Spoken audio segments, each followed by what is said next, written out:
It was a Tuesday morning, April 20th, 1999. The sun rose over Littleton, Colorado, painting the quiet streets in soft gold. Columbine High School looked like any other suburban school. Brick walls, wide hallways, laughter spilling from classrooms. To the outside world, it was ordinary, safe, predictable. But beneath that calm surface, something darker was taking shape. Two students, Harris and Dylan Klebold, were carrying secrets no one could see. They blended into the rhythm of teenage life: homework, video games, cafeteria chatter. Yet behind closed doors, they were sketching blueprints of destruction. Few realized that Columbine was about to become a name whispered with fear across the globe. The most haunting detail? Their plan wasn't just a shooting. They had built homemade bombs, meant to detonate in the cafeteria and kill hundreds in a single instant. When those explosives failed, the day took a different but no less devastating turn. Imagine the contrast: the smell of pizza and French fries in the lunchroom, the chatter of friends planning prom, and then silence broken by gunfire. Students crouched under desks, teachers pressed against walls, hearts pounding in disbelief. The ordinary became unthinkable in seconds. And here's a little-known fact. Months before the massacre, both boys had been arrested for theft and sent to a juvenile diversion program. They completed it successfully, convincing adults they were rehabilitated. On paper, they were back on track. In reality, they were already rehearsing for infamy. This is why Columbine still unsettles us. It wasn't chaos born in a moment. It was a storm carefully prepared, hidden in plain sight. If this story already makes you pause, stay with it. Because understanding how an ordinary morning turned into one of the darkest chapters in school history is not just about the past. It's about protecting the future.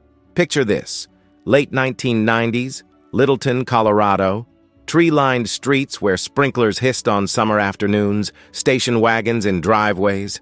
The kind of place where neighbors still waved to each other, where Friday night football games drew entire families, where the biggest worry seemed to be whether your kid would make the honor roll. Columbine High School sat right in the heart of this American dream. Nearly 2,000 students filled its hallways each morning. From the outside, it looked like every other suburban high school you've ever seen. Lockers slamming, sneakers squeaking on polished floors, the cafeteria buzzing with teenage energy.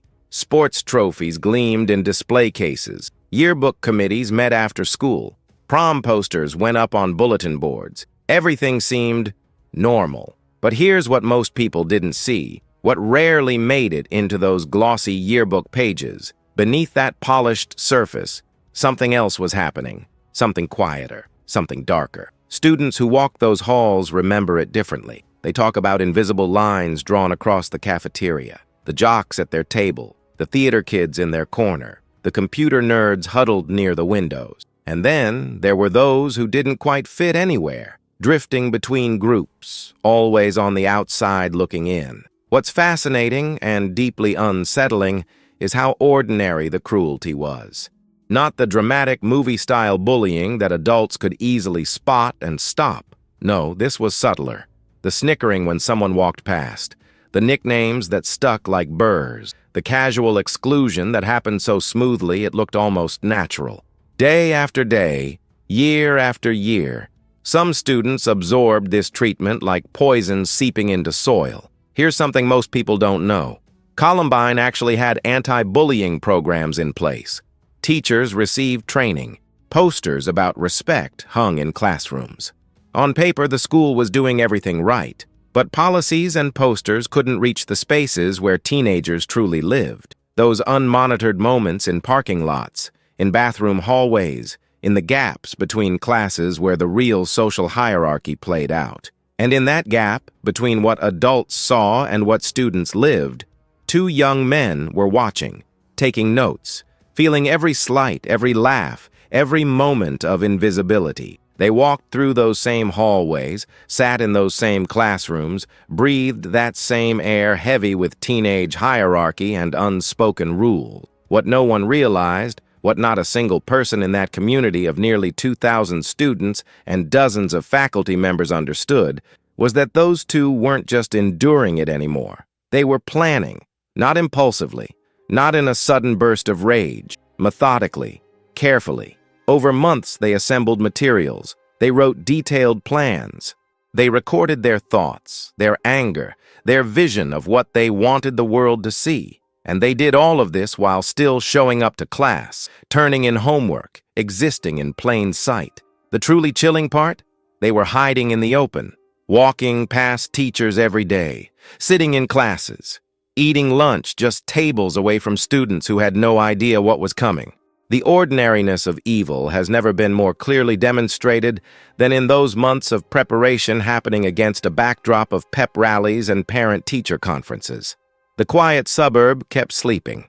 The school kept running its routines. Parents kept packing lunches and kissing their kids goodbye each morning, certain they were sending them to safety. But the storm was already here. It had been building for years in the hearts of two young men who felt invisible. And soon, very soon, everyone would see them. The question that still haunts us today isn't just how it happened. It's how, with all those people around, with all those programs and policies and caring adults, how did no one see it coming? Two teenage boys, sitting together, maybe laughing at some inside joke. Baggy jeans, oversized shirts. The uniform of late 90s youth.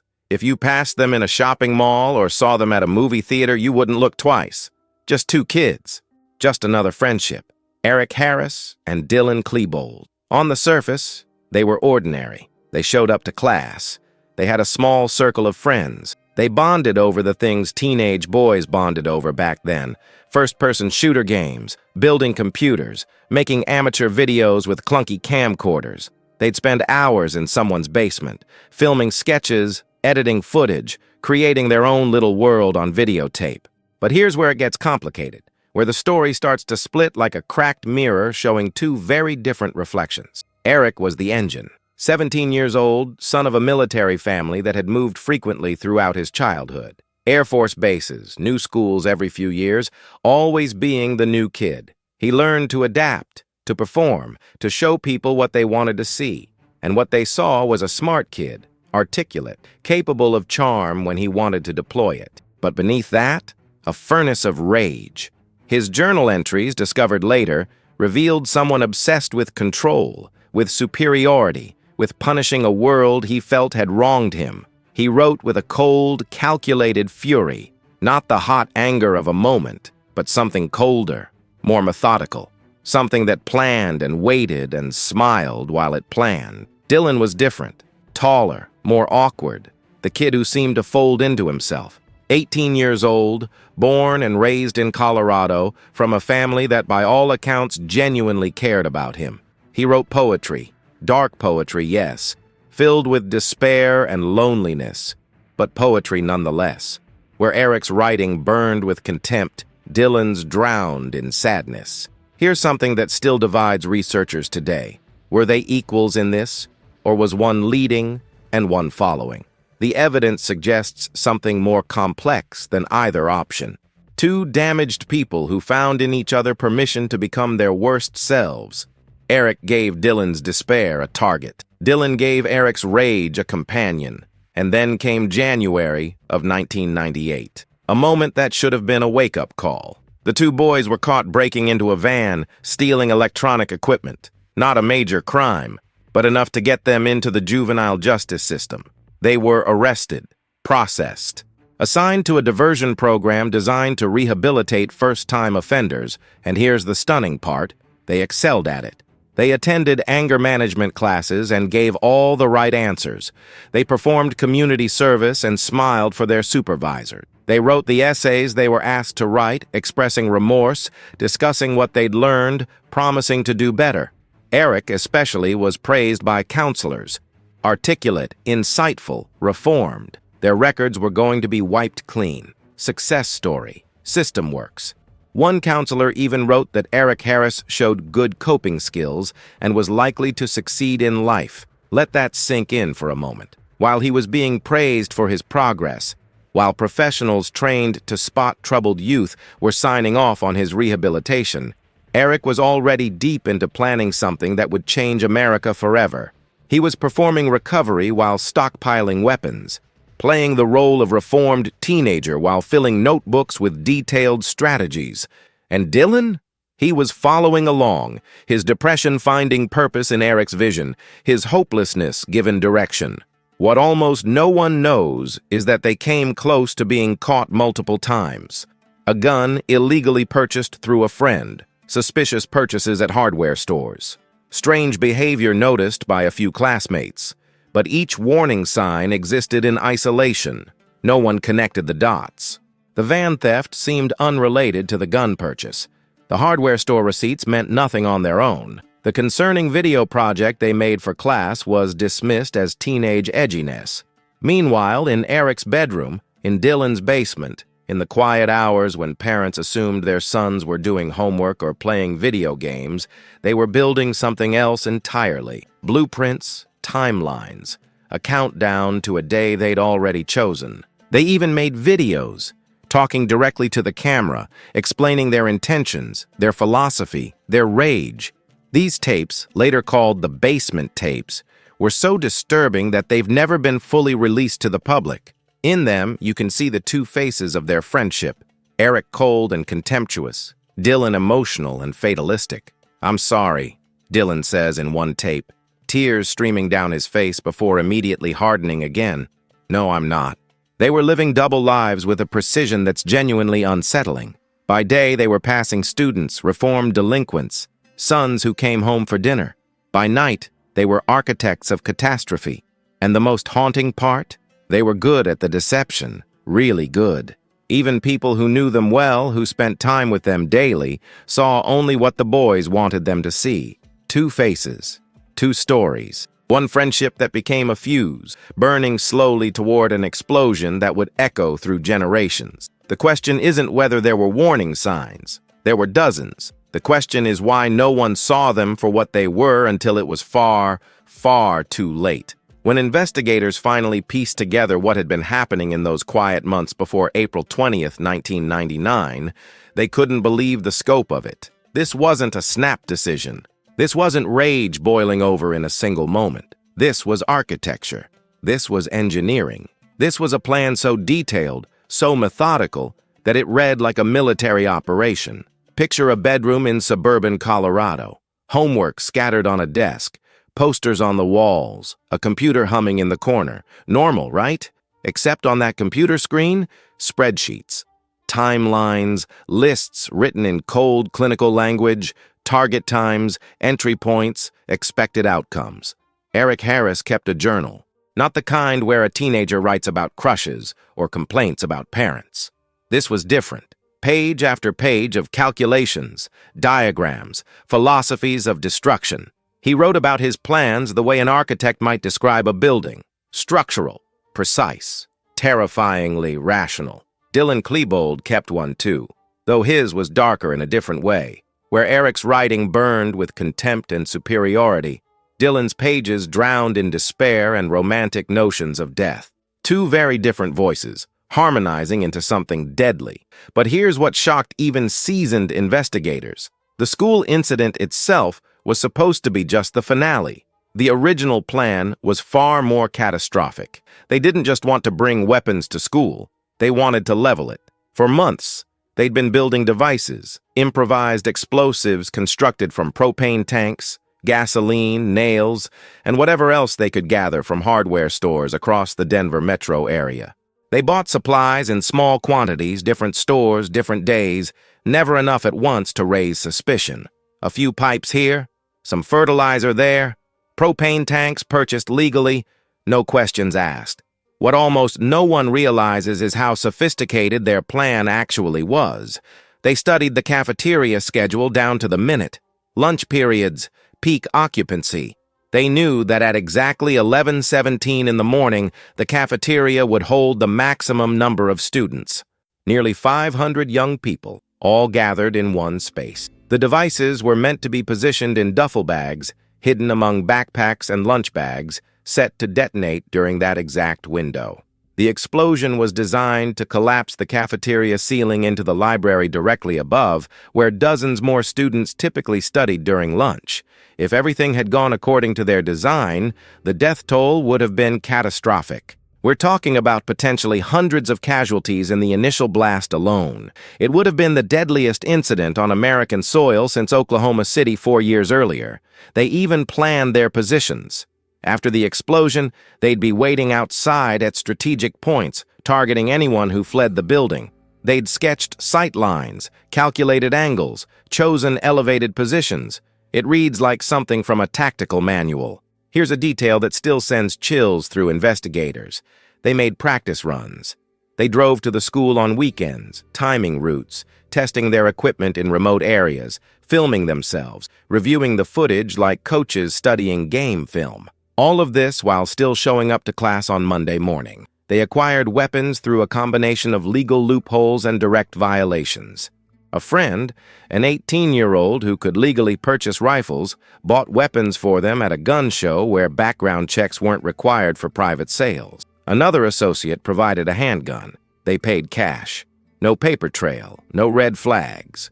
In Dylan's bedroom, they test-fired weapons into the carpet, muffling the sound with blankets. The spent shells rolled under his bed. His parents in the next room heard nothing. They filmed themselves, talking to the camera, explaining their reasoning, their hatred, their vision. These videos, recorded just weeks before the incident, show two young men who'd crossed a psychological border most people never approach.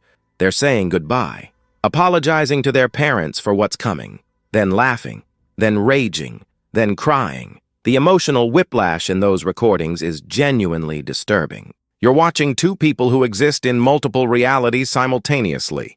The sons who still eat dinner with their families, and the architects of destruction who've already left empathy behind.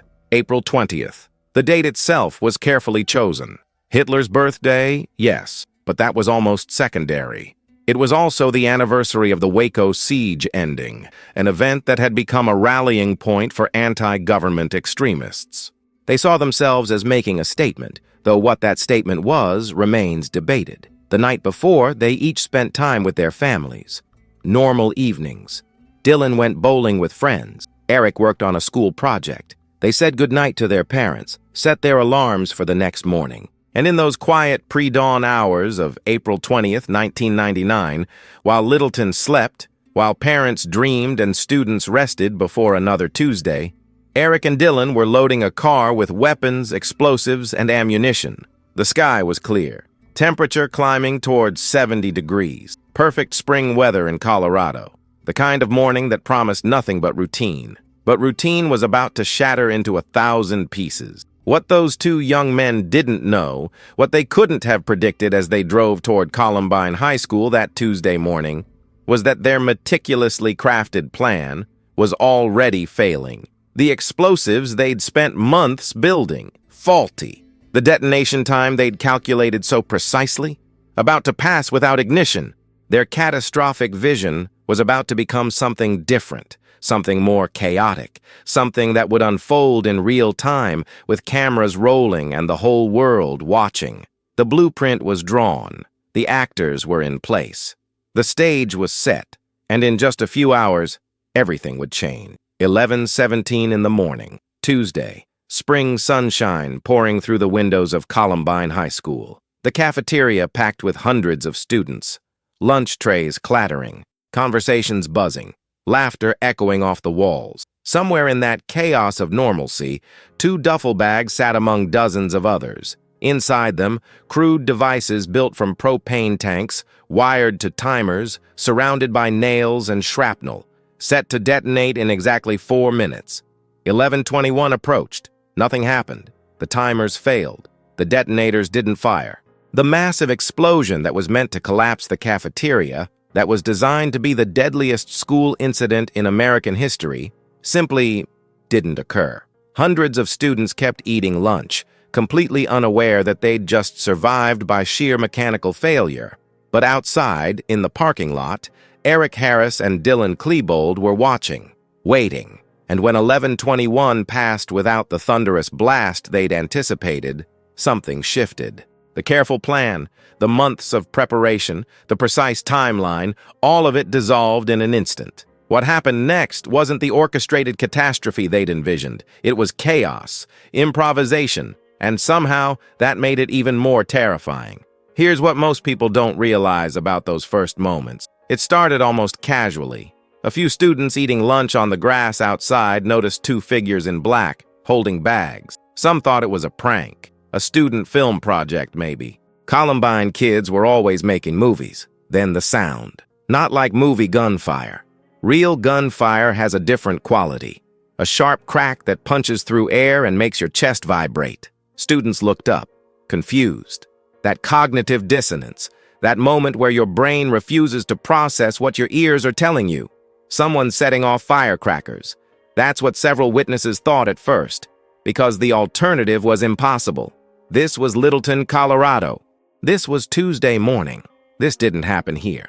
A teacher named Patty Nielsen was walking toward the library when she saw through the west entrance doors what she thought were students filming a video with fake guns. She actually moved toward them to tell them off, to remind them that wasn't appropriate for school. Then the glass beside her head exploded. The sound inside the building changed everything. That sharp crack, echoing through hallways designed for lockers slamming and teenage voices. Fire alarms began shrieking. The electronic bell system, triggered by someone, started announcing an emergency. But here's the horrifying part. Hundreds of students had no idea what kind of emergency. In the cafeteria, where those failed devices still sat in their duffel bags, some students thought it was a fire drill. They lined up calmly, following procedure, walking toward exits.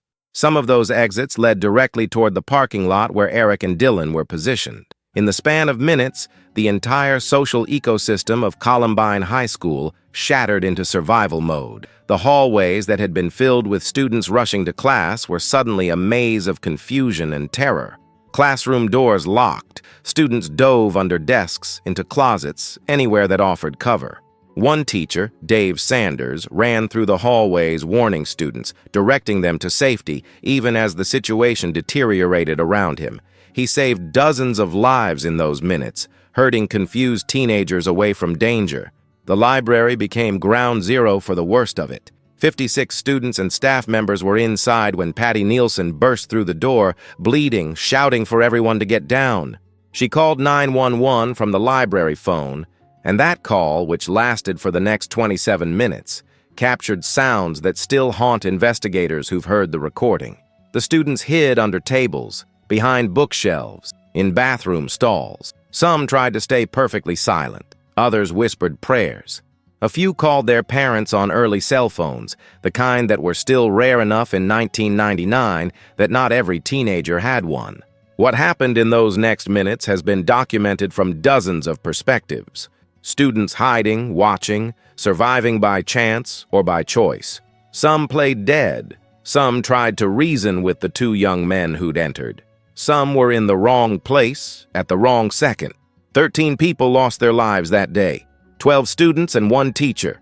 More than 20 others were wounded, each of them with names, with families, with futures that ended or were forever altered on a Tuesday morning they'd expected to be ordinary. But here's something that often gets lost in the statistics.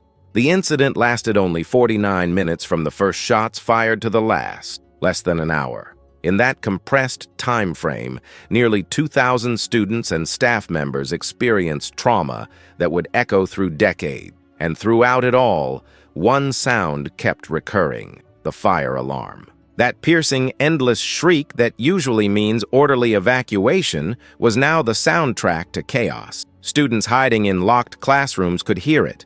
That alarm designed for safety, now marking anything but. Outside, the response was massive but confused.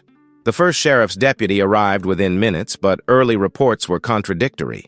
How many suspects? Where were they? Were there explosives? That last question was more accurate than anyone initially understood. SWAT teams assembled. Parents began arriving, frantic, desperate for information. The parking lot filled with emergency vehicles, media trucks, families holding photographs of their children asking anyone, everyone, "Have you seen?" Inside the school, students were still hiding, not knowing if it was safe to move, hearing conflicting announcements, some areas in lockdown, others being evacuated. The entire building a patchwork of fear and uncertainty. Dave Sanders, the teacher who'd spent those crucial early minutes warning students, was injured and trapped in a science classroom. Students with him tried desperately to help, holding pressure on his wounds, communicating with police through the windows. They wrote, "One bleeding to death," on the window with paper. It would be hours before SWAT teams reached that room. By then, it was too late. At 12:08 in the afternoon, in the library where the worst of the violence had occurred, it ended. Not with intervention, not with capture. Harris and Dylan Klebold, surrounded by the consequences of their plan gone wrong, took their own lives. But outside, no one knew it was over. The school was vast. Reports were confused. Were there more suspects? Were there still active threats? The evacuation continued, room by room, the slow, methodical clearing of a building that felt more like a war zone than a high school. Students emerged with hands on their heads, the way SWAT teams instructed, walking past police in tactical gear, past their own lockers now treated as potential crime scenes, past the normalcy of Tuesday morning shattered into something unrecognizable. By late afternoon, the scope was becoming clear. But the full picture, the bombs that hadn't exploded, the cars rigged with additional devices, the depth of planning involved that would take days to uncover. And across America, families sitting down to dinner were watching it unfold on television.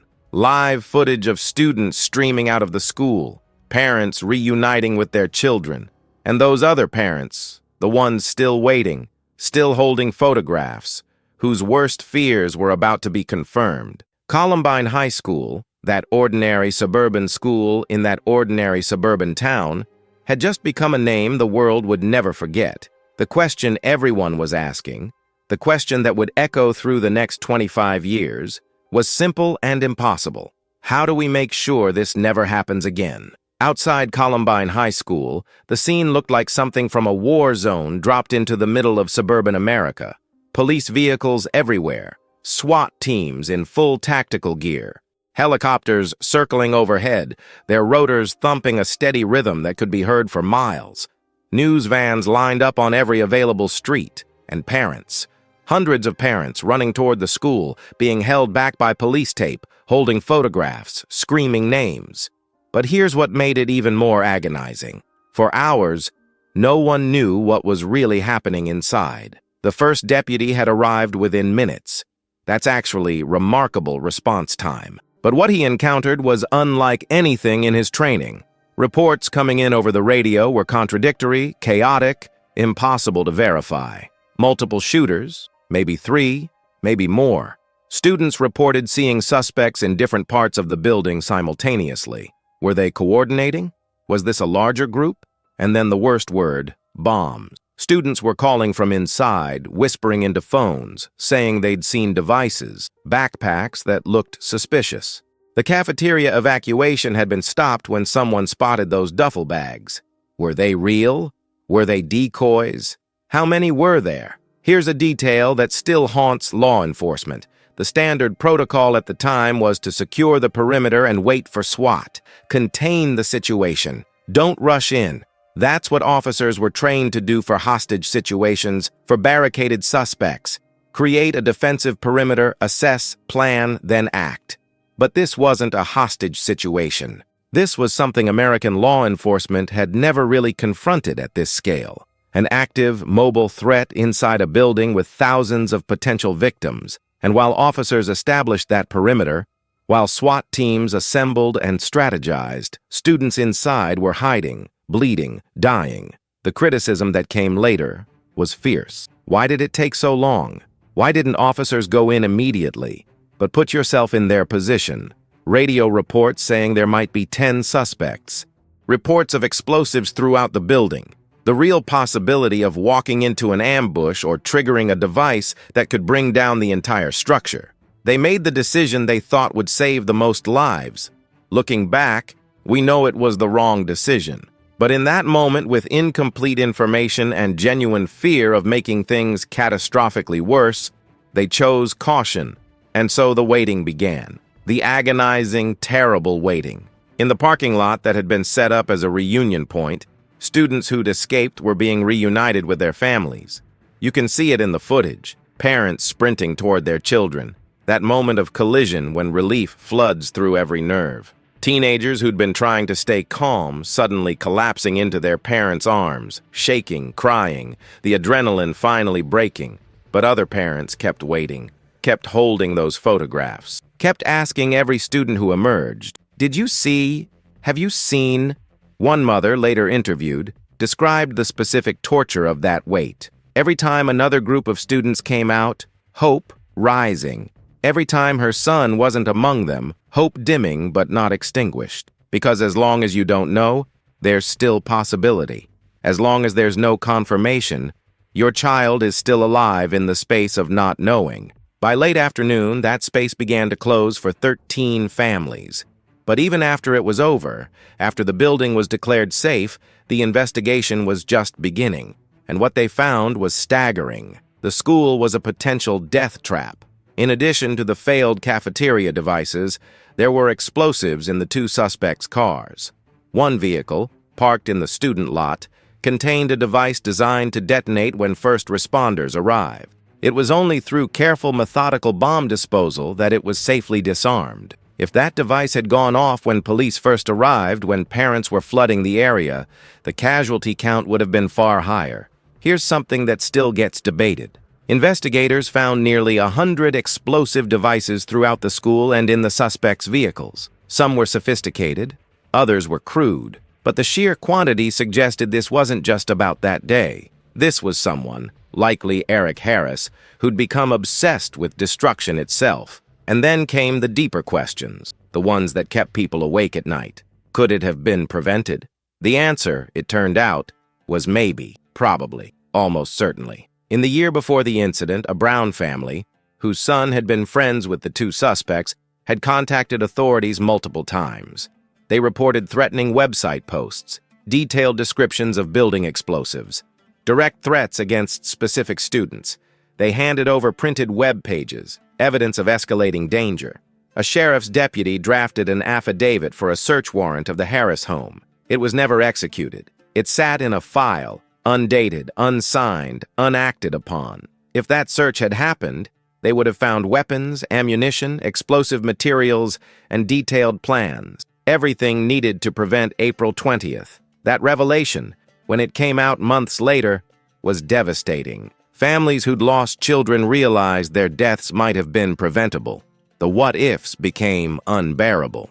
But it wasn't just one missed warning. Students had reported concerning behavior. Teachers had flagged troubling creative writing.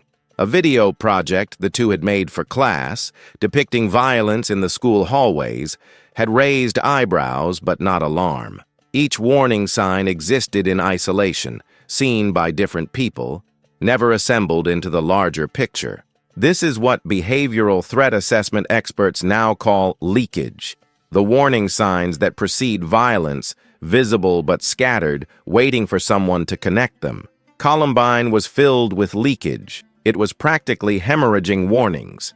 But no system existed to collect and analyze those warnings. No protocol for cross-referencing a police report with a teacher's concern with a website post. Each institution, the school, the police, the juvenile justice system, operated in its own silo. And in those gaps between institutions, between awareness and action, tragedy found room to grow. The impact rippled outward in ways no one anticipated. School districts across America began installing metal detectors, implementing lockdown drills, training teachers to recognize warning signs. The word Columbine became shorthand for a new type of fear.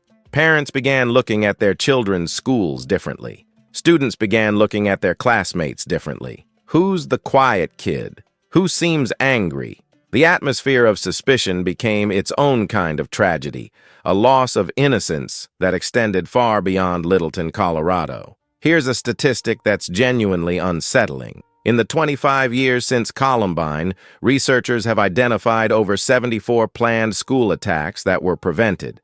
74 times that someone had a plan, had weapons, had intent, and was stopped before it happened. Most people have never heard of these cases because they didn't occur, which raises a haunting question. How many other plans are out there right now, in notebooks and hard drives and angry teenage minds, waiting for either intervention or opportunity? The investigation into Columbine took months. thousands of pages of reports, interviews with hundreds of witnesses, analysis of every journal entry, every video, every moment of planning captured in the suspect's own words. What emerged was a portrait of something that should have been visible. Two young men broadcasting their intentions, leaving trails of evidence, practically begging to be noticed and stopped. But they weren't stopped, and 13 people paid with their lives. And a nation learned that the unthinkable could happen anywhere, anytime, in the most ordinary of places. If this story is making you think differently about safety, about warning signs, about the responsibility we all share to pay attention, then it's doing what it should. Because Columbine isn't just history. It's a blueprint that's been studied, copied, referenced by dozens of individuals who came after. The question isn't whether it could happen again. We know it can. We've seen it happen again and again. The question is, are we finally ready to do everything necessary to prevent it? In the days immediately following April 20th, something unprecedented happened. Not just in Littleton, not just in Colorado, everywhere. Television screens across America showed the same footage on endless loop. Students streaming out of Columbine High School with their hands on their heads.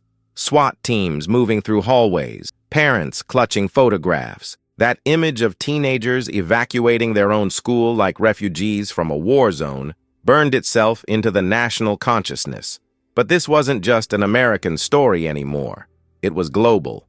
Within 72 hours, news organizations from Japan, the UK, Germany, Australia, and dozens of other countries had sent correspondents to Littleton. This quiet suburb, population barely 39,000, suddenly had international media camped in its streets. The whole world was watching, trying to understand how this could happen in a place that looked so safe, so normal, so much like their own communities. And that's when the real transformation began. Because Columbine didn't just change Littleton, it changed everything. Walk into any American school today, and you'll see Columbine's legacy immediately.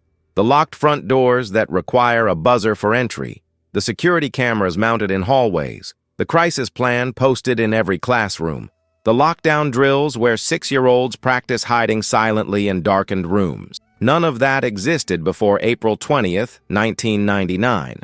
Here's something most people don't realize. Within 1 year of Columbine, over 90% of American schools had revised their emergency protocols.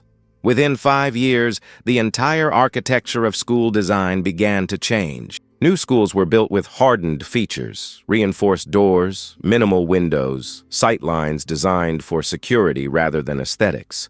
Schools literally began to look different because of Columbine. But the changes went deeper than locked doors and security cameras. The language itself shifted. Before Columbine, the term active shooter barely existed in public consciousness. Law enforcement response to school violence was minimal because school violence at this scale was considered virtually impossible. After Columbine, everything changed. Police departments across the country scrapped their secure and contain protocols. New training emphasized immediate intervention, rapid deployment, overwhelming force. The doctrine became, go in fast, find the threat, stop it. Don't wait for SWAT. Don't establish perimeters. Every second counts. This shift saved lives in subsequent incidents. But think about what it means that we needed to develop those protocols at all.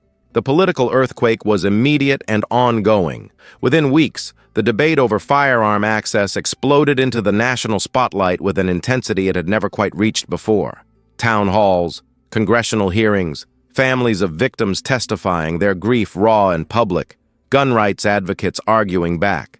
The battle lines that define American political discourse today were largely drawn in the aftermath of Columbine. Here's a stunning fact. In the year following Columbine, over 1,000 pieces of legislation related to school safety and gun control were introduced in state legislatures across America. 1,000. The legal landscape transformed almost overnight. But perhaps the most profound change was cultural. The way we think about adolescence itself shifted. Before Columbine, teenage angst was mostly seen as normal, even cliché. Moody kids in black clothes listening to aggressive music, hormones and rebellion, parents rolled their eyes, teachers tolerated it. It was a phase. After Columbine, that same behavior became potentially threatening. The quiet kid became suspicious. Dark clothing became a warning sign. Violent video games and aggressive music transformed from teenage staples into potential indicators of danger. An entire generation of young people grew up under that shadow, aware that they were being watched differently, assessed constantly for signs of potential violence. The presumption of innocence in adolescence, already fragile, fractured completely. Schools implemented zero-tolerance policies. A student drawing a weapon in art class, suspended, writing a dark poem for English, referred to counseling, making a finger gun gesture, police called. The pendulum swung hard and sometimes absurdly in the other direction. Mental health became part of the conversation in ways it hadn't been before. People started asking uncomfortable questions. How do we identify troubled youth before they become dangerous? What's the line between privacy and prevention? Should schools have mental health screening? Should teachers be trained to spot psychological distress? These weren't easy questions. They still aren't. Because lurking beneath all of them is a tension between keeping people safe and respecting individual rights, between vigilance and paranoia, between intervention and overreach. And then there was the media effect, something genuinely disturbing. Columbine became, for lack of a better word, famous. The two perpetrators who'd craved recognition got it posthumously on a scale they probably never imagined. Their photos appeared in magazines. Their journals were analyzed in documentaries. Their methods were studied, discussed, dissected. And here's the dark truth researchers discovered. Columbine became a template, a model. Subsequent perpetrators of school violence explicitly referenced it, studied it, tried to exceed it. The detailed media coverage, meant to help the public understand, inadvertently created a roadmap for anyone with similar intentions. One researcher, studying the phenomenon, found direct connections between Columbine and at least 74 subsequent plots or attacks. 74 times that someone looked at what happened on April 20th and thought, I can do that too. I can make people notice me. This is what experts now call the contagion effect, the way detailed coverage of these incidents can inspire copycat attempts. It's a brutal ethical dilemma for journalists. The public has a right to know, but that knowledge itself can be dangerous. International impact was equally profound. Countries around the world began examining their own school safety protocols. Germany tightened gun laws after a similar incident in Erfurt. Norway redesigned school security after the Utoya attacks. Japan, which had considered school violence almost impossible, began implementing new safety measures. Columbine proved that this could happen anywhere, not just in America, not just in urban areas or places with visible social problems. Anywhere there were teenagers, schools, and access to weapons. But perhaps the most lasting impact is the hardest to quantify. The loss of innocence, the death of the idea that schools are inherently safe spaces. Ask anyone who was a teenager before April 20th, 1999, and they'll tell you, school felt different then. Not perfect, not without problems, but fundamentally safe. The possibility of large-scale violence simply wasn't part of the mental landscape. Ask anyone who came after, and they've never known that feeling. For them, lockdown drills are as routine as fire drills. Active shooter scenarios are part of orientation. The awareness of vulnerability is baked into the experience of going to school. An entire generation raised with that knowledge, shaped by that fear, even if most of them will never personally experience violence. The psychological cost of that is incalculable. 25 years later, Columbine remains a reference point, a dividing line. Before and after. The incident that changed not just policy or procedure, but the fundamental feeling of safety in American life. Researchers still study it. Schools still reference it in their planning. Memorials still honor the 13 lives lost. And somewhere, in notebooks and online forums and troubled minds, someone is probably thinking about it right now for all the wrong reasons. The shadow of April 20th, 1999, is long. It stretches across decades, across continents, across generations who weren't even born when it happened, but live with its consequences every single day. Columbine didn't just change Littleton. It changed the world's understanding of safety, of youth, of violence itself. And the truly unsettling question, the one we still can't fully answer, is this: have all these changes actually made us safer? Or have they just made us more afraid? It started with an ordinary morning. Clear skies, 70-degree weather. Students walking through familiar hallways, complaining about homework, making plans for lunch, living in that particular bubble of teenage normalcy where the biggest concerns are social and the future feels infinite. 11:17 a.m., a Tuesday in April, and then everything shattered. In the span of less than 1 hour, 13 people lost their lives. 12 students who'd woken up that morning thinking about tests and weekend plans. One teacher who'd spent his final minutes saving others. Their names: Cassie Bernal, Stephen Kernow, Corey DePuter, Kelly Fleming, Matthew Kechter, Daniel Mauser, Daniel Rorbo, William Dave Sanders, Rachel Scott, Isaiah Schulz, John Tomlin, Lauren Townsend, Kyle Velasquez. Say their names, because they weren't statistics. They were people, children, a teacher. Lives cut short not by accident or illness, but by a plan, by intention, by two young men who'd spent months preparing to destroy everything around them. But here's what makes Columbine so profoundly disturbing, what keeps it relevant 25 years later. It wasn't inevitable. It wasn't unpreventable. It wasn't some force of nature that couldn't be stopped. It was preventable. Entirely, completely preventable. Every warning sign imaginable was there.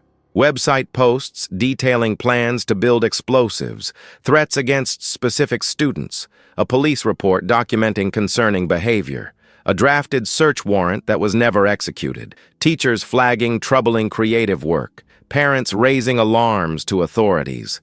The dots were all there. They just weren't connected.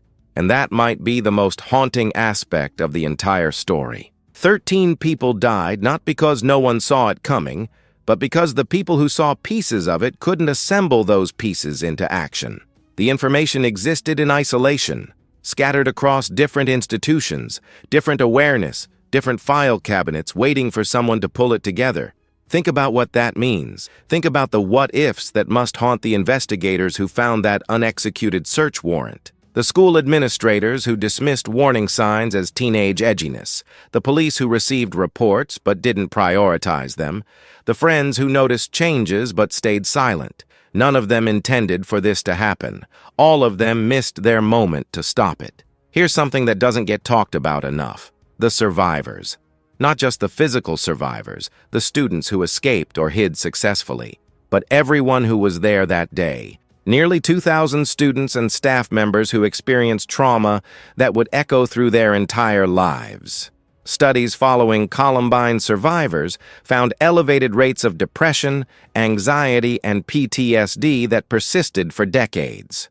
Graduation rates dropped. College completion rates dropped. The psychological impact rippled through years of development, affecting career choices, relationships, the ability to feel safe in ordinary situations. One survivor described going to a movie theater years later and having a panic attack when someone got up suddenly. Another talked about never being able to fully relax in crowds, the hypervigilance, the constant scanning for threats, the way their nervous systems were permanently rewired by 49 minutes of terror. That's over 1,900 people carrying that burden. And that's just Columbine. Multiply that across every similar incident that's happened since, and you begin to understand the true scale of the damage. But perhaps the deepest impact is the one we can't measure: the loss of innocence for an entire generation. Before Columbine, schools felt fundamentally safe. After Columbine, that feeling was gone forever. Children today practice lockdown drills the way previous generations practiced fire drills. They know which corner of the classroom is the safest. They know to stay silent. They know to turn off their phones so the light doesn't give them away. 6-year-olds with active shooter protocols embedded in their education. What does that do to a developing mind? To grow up knowing that the place you go to learn is also a place you might need to hide from violence? That your teachers aren't just there to teach but might need to protect you? That the quiet kid in the back row could be a threat? We've raised an entire generation in the shadow of Columbine, and we still don't fully understand the psychological cost. The institutional failures weren't just about missing warning signs. They were about something deeper. The inability to imagine that normal-seeming kids from good families could do something this catastrophic. That's the cognitive barrier that prevented action, even when evidence existed. Eric Harris came from a military family. Dylan Klebold came from a loving home. They attended school. They had friends. They participated in activities. From the outside, they looked like thousands of other teenage boys navigating the awkwardness of adolescence. And that's precisely what made them so dangerous. They understood how to appear normal while cultivating destruction in private. They performed recovery while planning violence. They said the right things to counselors while filling notebooks with rage. The ordinariness of evil. That's the lesson we still struggle to accept. Here's a detail that still divides researchers. Could it have been prevented even at the last minute? The explosives in the cafeteria failed to detonate. If they had worked as intended, hundreds would have died instead of 13. The outcome was catastrophic, but it could have been exponentially worse. Some see that mechanical failure as a small mercy. Others see it as evidence that even in the execution phase, things were falling apart. What if someone had noticed the duffel bags? What if a teacher had been more suspicious? What if the students who saw them place those bags had trusted their instincts? The chain of what-ifs stretches all the way back through months of preparation and forward through decades of consequence. 25 years later, we're still asking the same fundamental question. How do we identify troubled individuals before they become dangerous without creating a surveillance state? How do we balance civil liberties with public safety? How do we address mental health, social isolation, and access to weapons simultaneously? There's no simple answer. Anyone who tells you there isn't being honest. But what we do know, what Columbine taught us in the most brutal way possible, is that isolation breeds danger, that warning signs matter, that the quiet accumulation of small red flags can point to something catastrophic, that the systems we build to protect people only work if the different parts actually communicate with each other, and perhaps most importantly, that safety isn't about assuming the best. It's about paying attention. The families of those 13 victims live with an absence that never heals. Every birthday not celebrated, every graduation not attended, every wedding, every grandchild, every ordinary moment stolen by two young men who decided their pain justified destroying others. And across America, across the world, millions of students continue to live in the reality that Columbine created, where school and safety are no longer synonymous, where awareness of vulnerability is constant, where every ordinary Tuesday carries the knowledge that normalcy can shatter in seconds. Columbine is a scar on our collective consciousness, a reminder that places we think of as safe, communities we think of as stable, people we think of as normal, can harbor unimaginable darkness. The question isn't whether we've learned from it. We have. Security protocols exist now that didn't then. Threat assessment teams operate in schools nationwide. Communication between institutions has improved. The question is whether we've learned enough. Because somewhere right now, in a quiet suburb that looks just like Littleton, a troubled young person might be planning something, leaving warning signs, broadcasting intentions that are visible to anyone paying attention. Will we see them this time? Will we connect the dots? Will we act? Or will we wait until another ordinary morning shatters into tragedy and we find ourselves asking the same questions we've been asking since April 20th, 1999? Columbine didn't just happen in the past. It continues to happen every time we ignore warning signs, every time institutions fail to communicate, every time we assume safety where we should maintain vigilance. The legacy of that day isn't just what happened. It's what we do, or fail to do, with the knowledge it left behind. If this story has made you think differently about safety, about awareness, about the responsibility we all share to pay attention to the people around us, then leave a comment. Share what detail struck you most deeply. What question won't leave your mind? What change you think still needs to happen? Subscribe if you want to keep exploring these difficult but necessary stories. Because understanding how tragedy happens is the first step toward preventing it from happening again. Columbine taught us that evil doesn't announce itself with obvious signs. It hides in plain sight, in ordinary places, behind ordinary faces, waiting for its moment. Our job is to make sure that moment never comes.